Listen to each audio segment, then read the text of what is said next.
right, I'd like to get started. My name is John Rose. I work for TrustWave in Spider Labs, which is their division that does pen testing, code review, network pen testing, forensics, and things like that. So basically what this talk is about is it's a tool that I wrote for an assessment I was doing for Flex servers.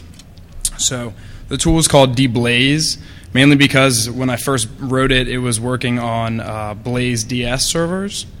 And so I'll tell you guys a little bit about that and basically how it works. So I wrote a quick little demo app to show you guys how this stuff works. So it's just your standard, Swift file. This application is supposed to be, represent a banking application, and you can log in and, get your banking information and make, funds transfers and log out. That's pretty much all it does at this point. It's not a whole lot. So what happens is, with this application, you have the SWF file, which is running on the client side, and it's making remoting calls to the server side, which is all Java, and or it can be Python or a couple different backends. When this application communicates to the server, it goes through an HTTP post, and in that body of that post is AMF, is the format, which is action message script. So it's a serialized version of that. I was doing an assessment of an application similar to this one, and I realized that it was very difficult to actually invoke those remoting methods with any of the tools that were out there. There basically wasn't anything that did it. So what I did is I leveraged a library called PyAMF, which basically is a Python library for doing AMF communication, and I wrote just a generic client that would work on any Flex server. So it was really interesting as I started looking more and more into this and seeing what you could access on these servers. And it seemed like that nobody really implemented a lot of access controls on the remoting methods. Either the developers felt like you couldn't find it, or it was just difficult to call or something like that. So I'll give you a quick example of this tool I wrote. It's called Deblaze. It's got a couple different methods for querying a Flex server. Basically, this may be somewhat difficult to see. It's kind of bright up here, but I'll walk through the different options. So one of the first options is to brute force different methods and services. The way that you communicate with a Flex server is there's first the Flex gateway, so that's in the URL. There will be this gateway URI that you actually communicate with, and then you talk to a specific service. That service is going to map to a class file, and then you have the actual method that you're going to call. So the three things you need are the gateway, the service, and then the method to actually invoke any of the functionality on a Flex server. So what I did is I came up with a couple different ways when you are analyzing a Flex server for security to figure out these things. So the first way is to just brute force them. You can figure out the gateway a couple different ways. Once you have the gateway, then you can brute force the service name and then the method name. Different types of Flex servers respond differently to the request that you make. So you can actually, a lot of them are not case sensitive, so you can brute force method names and service names, and it doesn't matter, uppercase, lowercase, you'll still get the same response. And so Blaze DS, from what I've seen, is case sensitive, but none of the other Flex servers are.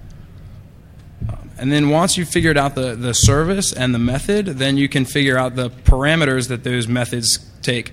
Now each method will give you an error message based on the parameters that you supply, saying, you only supplied, you supplied 0 parameters, this method takes 2 parameters. So it's easy to automate this and figure out exactly, what it takes. The server tells you. And then it'll also say, you supplied an int, this service takes a string. So there's a lot of information that comes back when you're invoking these services. So to give you a quick example of how this works, I've got a couple of demos. Hopefully you guys can see it and it's not too hard. Can you guys see that? Is that okay? I built a website that shows basically all these examples. I feel like it's a pretty good walkthrough, so if you are ever doing an assessment of a Flex application, you should be able to go through the walkthroughs and get enough information to use the tool. So hopefully that'll work for you.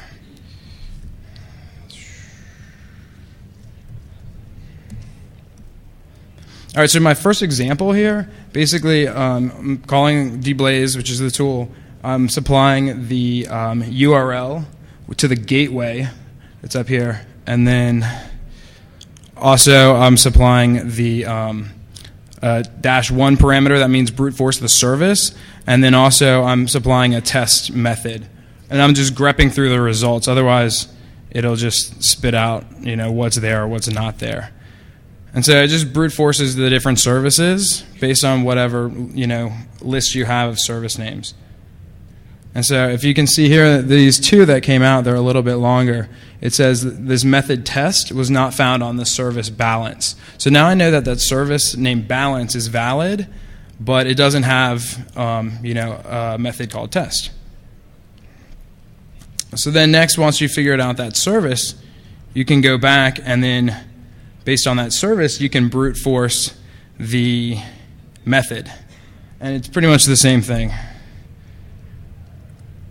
And then if you can see this thing right here, we actually made a valid request to the balance service, and the method was getBalance, which we brute forced as well, and so we know that's valid, but it gives me an empty array collection. So that means the result doesn't have any information. So it means it's a valid request. You just didn't get any information back for it.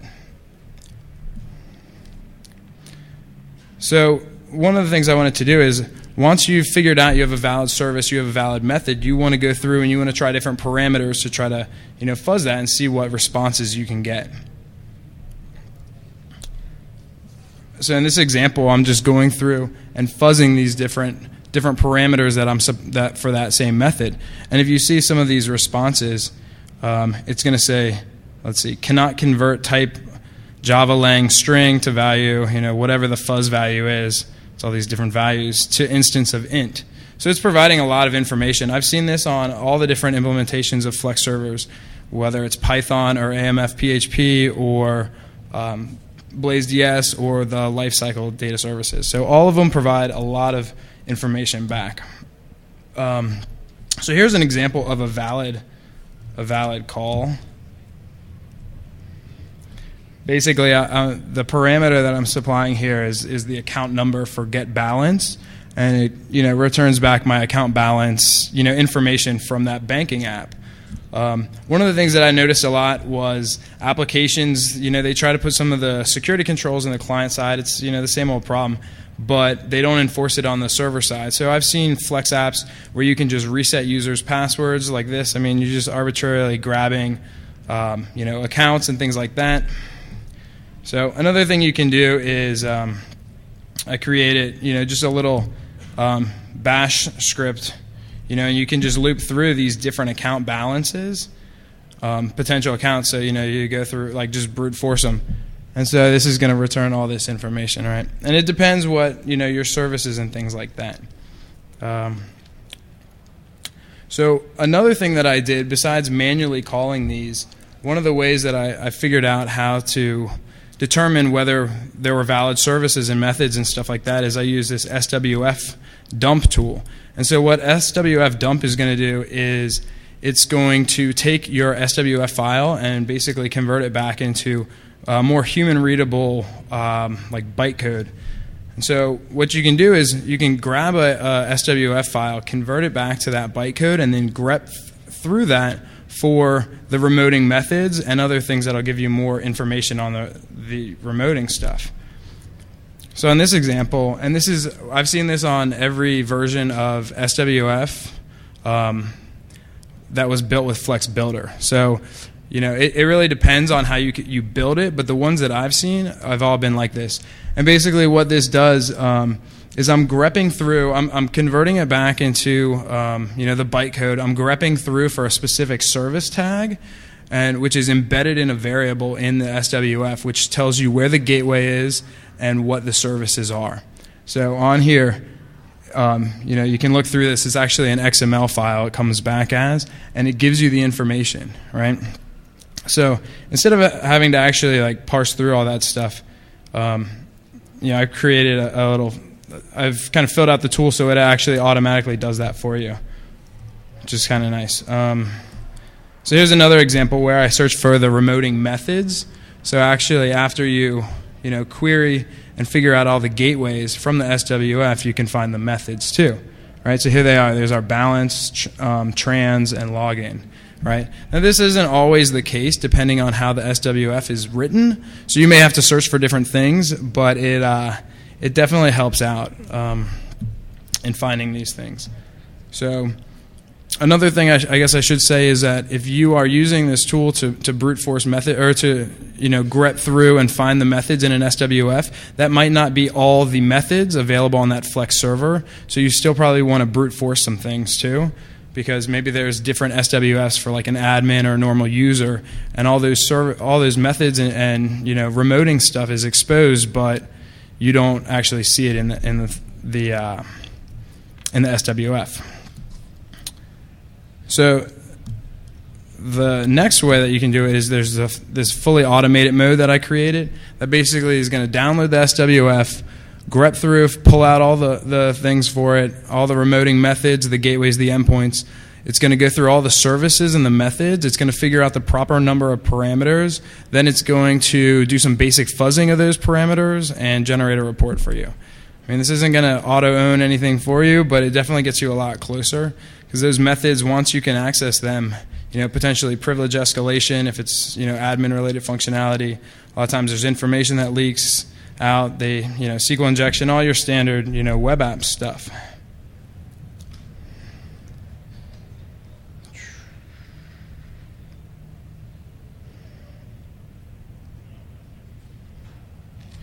So this is the report that it generates.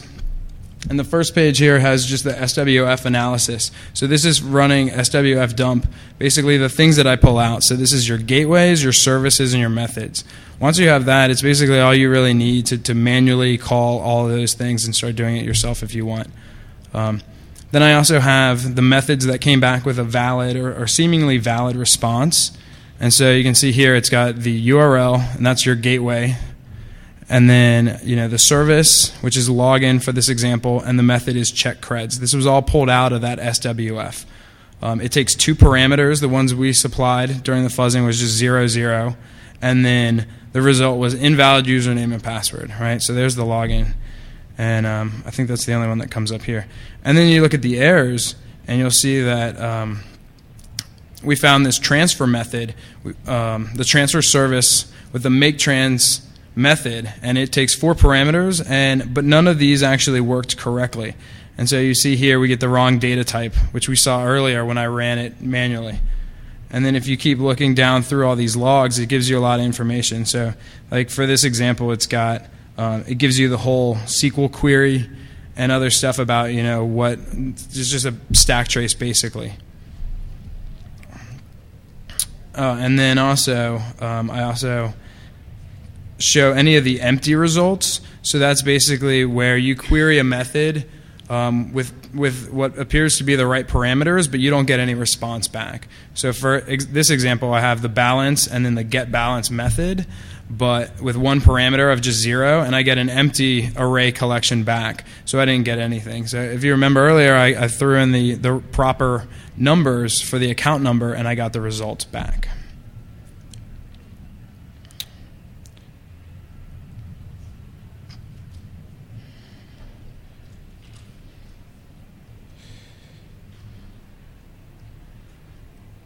So another way that you can figure out, what the methods that are being called, if you don't want to decompile the Swift file or whatever, is you can just use like Wireshark to grab the data. Now, I don't think Wireshark has a AMF decoder yet, but you can still kind of pull it out and just see it, in the actual body of that post, So it's not that hard. Also, Charles proxy will pull out some of that information, although it doesn't pull out all of that information. It's kind of interesting when I was going through the different decompilers to figure out some of the information about what the services and methods are. When you look at, I was using HP SWF scan, which came out fairly recently. That doesn't actually decompile all of the code for you. When you export that code, it's missing a lot of stuff like the services and stuff like that. So, and I was using SoThink, but that's commercial, so it's not an ideal solution in my mind. And then SWF dump is open source, and it gets you enough there to actually manually review the output and figure out what's going on. So that's pretty much it for this tool. Like I said, there's 3 ways to figure out what the methods and services and gateways are. Looking through the SWF, grepping through that, reverse engineering that, just brute forcing them, and then sniffing the network traffic. So I've talked to a couple people over the last week or two who have had projects where they'd had to do an assessment of Flex servers, and they said it's been really useful because there's no real tool for it. So in the future, I hope to make it a little bit easier. I'm not a huge Python fan, so I don't know how much more coding I'm going to do on it. I was thinking about porting it to Java, but it definitely does what it does for a quick and dirty hack tool. And doing pen testing as a profession right now, I've definitely broken into a lot of servers with this. So it's it does the trick for me. I guess as far as talking about how to fix this stuff, it's kind of like anything else with the web app security stuff. Is you got to put access controls on those methods, make sure that there's authorization. It depends on what your language you're writing in and the back end and things like that, but it's not that hard. And a lot of times I think when people use Flex Builder or other things to build the GUI, they don't think about the back end, or they don't really see that part. They think it's automatically taken care of, or you have separate groups writing the back end and some people writing the front end, or in the front end they forget about the security controls, or they think they can implement it there and they don't need it on the server side. So I don't know, I've had a lot of success with it, and it's worked out pretty good for me. So, and hopefully if you guys do any testing, things like that, you can try it out. So if you guys have any questions?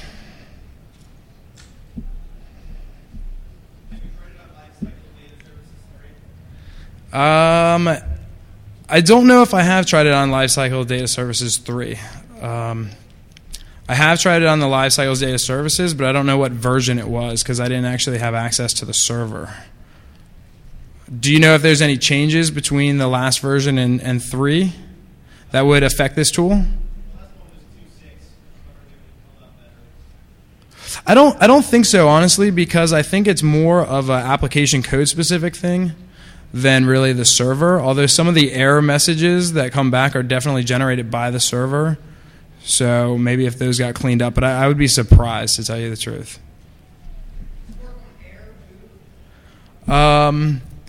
On air, if an air app is doing flex remoting to a server, it would, because it's not really focused on the client side, it's focused on the server side. So if you had an air application that did flex remoting with AMF, then yes, it would work. I haven't tried SWF on air, SWF dump on an air file yet, but I feel like it would probably work. But I'm not positive. You had a question over here?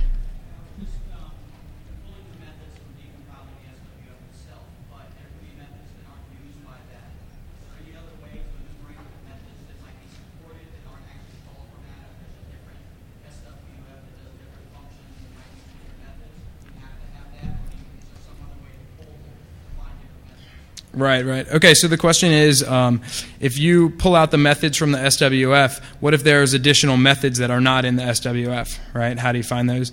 The way I've gone about finding those is just brute forcing them. I don't know. Maybe you could find another SWF file that had that information and then, do that. But basically, brute force, you just guess them. That's what I do. I've been pretty successful. I mean, people... I have a small word list that I have with the tool, basically with a bunch of common getters and setters and common functions, and it's pretty successful. I mean, I think honestly you could put the biggest word list you want on it and just let it run. I don't think anyone would notice it on their server.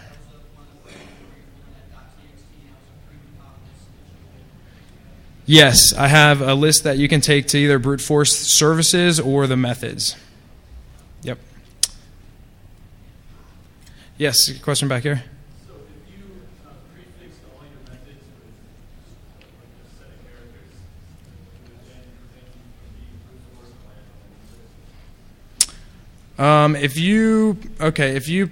the question is, if you prefix your methods with certain characters, would it make it more difficult or impossible to brute force? I guess it just matters if those characters are in your brute force list, right? I mean, it's obfuscation. It's a matter of how big your dictionary is, right? So, all right. Well, thank you. I'm out of time here, but I'll be around if anyone has any questions. Thank you very much.